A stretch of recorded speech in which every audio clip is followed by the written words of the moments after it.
ঊর্ধ্বতন কর্তৃপক্ষের কাছে আমি হাত জোর করে করতেছি, একবার হাত জোর করে। 5টা ডিপার্টমেন্টে এই দেশটাকে শক্তিশালী করতে হবে। কয়টা ভাই? 1 নম্বর শিক্ষা, 1 নম্বর প্রত্যেক মুসলমানকে কোরআন এবং সুন্নাহর শিক্ষায় শিক্ষিত করতে হবে। আমি অন্য ধর্ম নিয়ে কথা বলছি না, তাদের মতো দিন পালন করি। লাকুম দিনুকুম ওয়ালিয়া দিন, লাকুম দিনুকুম ওয়ালিয়া দিন। তারা তাদের ধর্ম পালন করে করুক, আমাদের কোনো মাথা ব্যথা নাই। প্রত্যেক মুসলমানের বাচ্চাকে কোরআন সুন্নাহর শিক্ষায় শিক্ষিত করতে হবে এবং একই সাথে এই যুগকে চ্যালেঞ্জ করার জন্য যত সাবজেক্ট দরকার সব সাবজেক্ট আমাদেরকে শিখতে হবে ইনশাআল্লাহ। একমুখী শিক্ষা না, দ্বিমুখী শিক্ষার মেরুকরণ না, একদম দ্বিমুখী শিক্ষাকে একমুখী করে একটা কম্বাইন্ড এডুকেশন সিস্টেম চালু করতে হবে। যদি আপনারা না পারেন আমাকে দায়িত্ব দেন,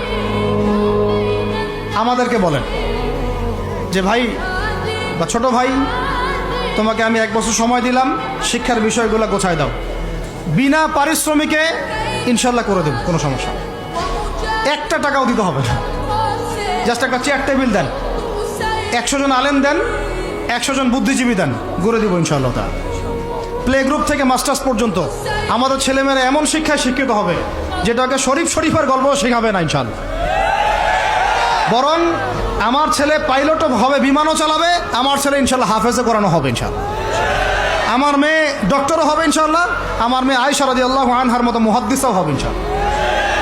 আমাদের এক ভাই সে রাজনীতিবিদও হবে ইনশাআল্লাহ, জুমার খুতবাও দিতে পারবে ইনশাআল্লাহ। আল্লাহর কসম করে বলতেছি, এমন শিক্ষা চালু করা সম্ভব। শুধু আপনারা যদি একটু সৎসাহস দেখান, একটু উদ্যোগ গ্রহণ করেন, আল্লাহ পাক বহুত আজর দিবেন আপনাদেরকে। আল্লাহ পাক এই ওসিলায় আপনাদের সব গুনাহ মাফ করে জান্নাতও দিতে পারেন। আল্লাহর রাস্তায় আল্লাহর দিকে ফিরে আসেন।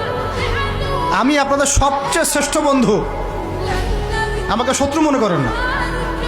ইউসুফ আলাইহিস সালাম এক পর্যায়ে বলেছিলেন যে আমি যোগ্য, আমাকে দায়িত্ব দেন। মনে আছে আপনাদের? যখন সমাজে দুর্ভিক্ষের স্বপ্ন দেখলেন রাজা, রাজদরবারে গিয়ে তিনি বললেন যে দেখেন, আপনার স্বপ্নটা এমনি এমনি স্বপ্ন না, 7 বছর এখানে ফসল ফলবে, 7 বছর দুর্ভিক্ষ হবে। যদি আপনি আমাকে দায়িত্ব দেন, আমি ইনশাআল্লাহ এমন একটা অর্থ ব্যবস্থা প্রণয়ন করব যে ইনশাআল্লাহ এই দুর্ভিক্ষের কবল থেকে মানুষ বেঁচে যাবে। মানুষ বাঁচে নাই। ওখানে এখানে প্রমাণ হয় একটা জিনিস, যখন দায়িত্ব নেয়ার যোগ্য কেউ দেখা যায় না, তখন যোগ্যদেরকে কথা বলতে হয়। যোগ্যদেরকে কি করতে হয়? কথা বলতে হয়। এখন দায়িত্ব দেখতেছেন না কাদের হাতে? একটা লোক, যে ব্যক্তি আল্লাহর অস্তিত্বেই বিশ্বাস করে না, সে কিতাব লিখতেছে, ওই কিতাব আমাদের সন্তান পড়তেছে। আমি নাম মেনশন করতে যাচ্ছি না। কিছু মানুষ যারা আল্লাহর অস্তিত্বেই বিশ্বাস করে না, তারা মনে করে মহাবিশ্ব সৃষ্টি হয়েছে বিগ ব্যাং থেকে, আল্লাহ সৃষ্টি করে নাই। ও ডিপার্টমেন্ট অফ হেড হয়ে বসে আছে ওখানে। আজকে ট্রান্সজেন্ডার ইস্যু আসছে জন্য আপনারা নড়েচড়ে বসতেছেন না। শিক্ষার যে দশা চলতেছে, আমরা ভয় করি যে আজকে থেকে 10 বছর যদি এমনভাবে চলতে থাকে, আল্লাহ মাফ করুক, আমার আশঙ্কা একটা প্রজন্ম গড়ে উঠবে, জীবনে বাপকে তো সালাম দিবেই না, সালাম কেমন করে শুদ্ধ করে দিতে হয় সেটাও শিখবে না কখনো। ওই দিন যদি আপনারা দেখতে না চান, এখনই ব্যবস্থা গ্রহণ করেন। আমাদের কাছে ব্যবস্থা গ্রহণ করার কোনো ক্ষমতা নাই, ক্ষমতা আপনাদের হাতে আছে। আপনারা যদি এই ক্ষমতাকে আল্লাহর দিকে, আল্লাহর সন্তুষ্টির জন্য ব্যবহার করেন, আল্লাহ আপনাদেরকে আরো বড় করবে ইনশাআল্লাহ। যদি আল্লাহর জন্য এটা আপনার আল্লাহর জন্য ব্যবহার না করেন, এগুলোকে প্রশ্রয় দিতে থাকেন, বিশ্বাস করেন ভাই, ফেরাউন টিকতে পারে নাই, নমরুদ টিকতে পারে নাই, আদ জাতি টিকতে পারে নাই, সামুদ টিকতে পারে নাই, নুহের কওম টিকতে পারে নাই, কমে লুত টিকতে পারে নাই, কমে মাদিয়ান টিকতে পারে নাই, আসহাবুল আইকা টিকতে পারে নাই, মুসার কম বানু ইসরাইল টিকতে পারে নাই। আমরা কোন ক্ষেত কি মূলা, আমরা কোত্থেকে আসলাম? আমরা এগুলো চালায় যাবার আল্লাহ পাক আমাদেরকে একদম জান্নাতুল ফেরদৌস দিবেন এমনটা মনে করছেন? হাদিস কত চমৎকার, কত সুন্দর হাদিস। লাউ ইয়াহদি আল্লাহু বিকা রাজুলান ওয়াহিদান খায়রুল লাকা মিন হুমুরিন নাম।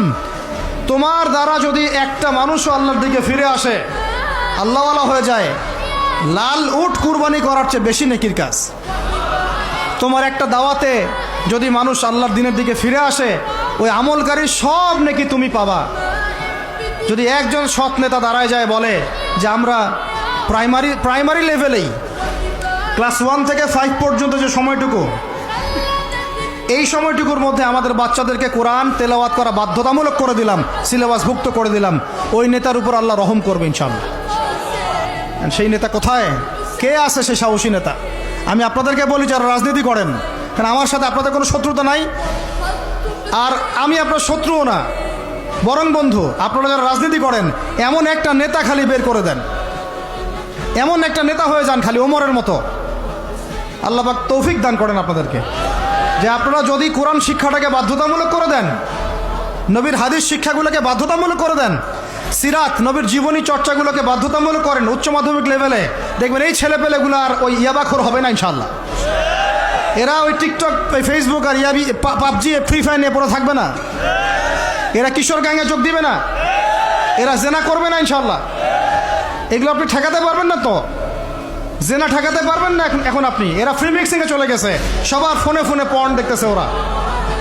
ওরা বাচ্চাদেরকে ধরে ধরে রেপ করতেছে। এখন ছেলে মেয়ের আদমশুমারি যদি করতে পারেন, একটা কুমারিত্ব শুমারি করে দেখেন, 18 বছরের কম কত মেয়ের সতীত্ব নাই, 21 বছরের কম কত ছেলে সতীত্ব নাই, আপনি টেস্ট করে দেখতে পারবেন। এই হলো সমাজের অবস্থা। এখন চলতেছে সমকামিতা, সমকামিতা। আল্লাহর লুতের গজব নেমে আসবে, লুত আলাইহিস সালামের কওমের গজব নেমে আসতে পারে। আল্লাহ হেফাজত করেন আমাদেরকে। সমকামিতা বৈধ করে গিলিয়ে খাওয়ার জন্য ট্রান্সজেন্ডার চালু করতেছে এরা। ছেলে বাইর থেকে ছেলে, মনে মনে মেয়ে, মনটা চায় ছেলের সাথে যৌন সম্পর্ক করতে, নাউজুবিল্লাহ, অথচ বাইর থেকে একটা ছেলে। সমস্যাটা মানসিক না? 3 দিন টানা সকাল বিকাল কারেন্ট শর্ট দেন মাঠের মধ্যে, সব সমস্যা ঠিক হয়ে যাবে ইনশাআল্লাহ। 3 দিন, বাস 3 দিন থেরাপি দেন, ঠিক হয়ে যাবে। এগুলো প্রমোট করতেছে মিডিয়াতে বিভিন্ন নাটক দেখাচ্ছে, এগুলো দিয়ে ফেসবুকে এরকম ক্লিপ দেখানো হচ্ছে, মানুষ লিখতেছে, অধিকার চাচ্ছে। কোন যুগে আসলাম রে ভাই? আমরা কোন যুগে আসলাম? আল্লাহ রাব্বুল আলামিন আমাদের সবাইকে হেদায়েত দান করেন, অন্যায়ের প্রতিবাদ করার তৌফিক দান করেন। আমি আমাদের ঊর্ধ্বতন কর্তৃপক্ষকে বিনয়ের সাথে অনুরোধ করব, এইগুলোর পিছনে যারা এজেন্ডা বাস্তবায়ন করতেছে সবগুলোকে ধরে ভিতরে ঢুকাই দেন একেবারে। 7 দিন রিমান্ডে রাখেন, ঠিক হয়ে যাবে ইনশাআল্লাহ। আপনারা খালি দাড়ি টুপি পাগড়ি জুব্বা দেখলেই সন্ত্রাসী মনে করেন? এরা তো স্পষ্ট সংস্কৃতির সন্ত্রাস, স্পষ্ট শিক্ষা সন্ত্রাস। আমাদের ছেলেপেলেদেরকে ছেলে জেনা করানোর দিকে নিয়ে যাচ্ছে এরা।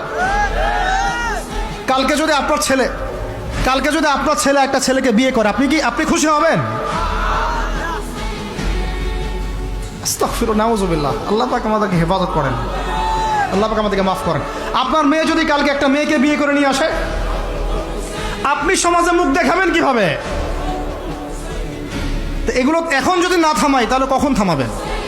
ওই যে বললাম, সুদ যখন চালু হয়েছিল আমরা সবাই কিন্তু প্রতিবাদ করি নাই। এখন সবাই সুদখোর হয়ে যাচ্ছে দিন দিন। আমরা যে অনেকে তাহাজ্জুদ পড়ি, করে কান্নাকাটি করি, আল্লাহ দোয়া কবুল করো, এইটা করো সেইটা করো, দেখেন দোয়ার বেশিরভাগই কবুল হয়। কেন হবে?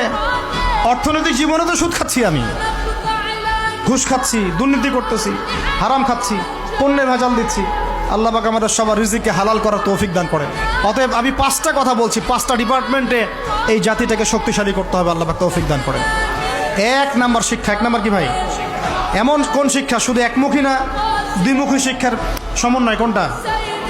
কোরআন সুন্নাহও থাকবে, আবার জেনারেল শিক্ষাও থাকবে। আল্লাহ পাক তৌফিক এনায়েত করেন, আমিন। 2 নাম্বার অর্থনীতি। 2 নাম্বার কি? আমাদের অর্থনীতি এত শক্তিশালী করতে হবে যে আমাদেরকে যেন পশ্চিমাদের কাছে কখনো হাত পাততে না হয়।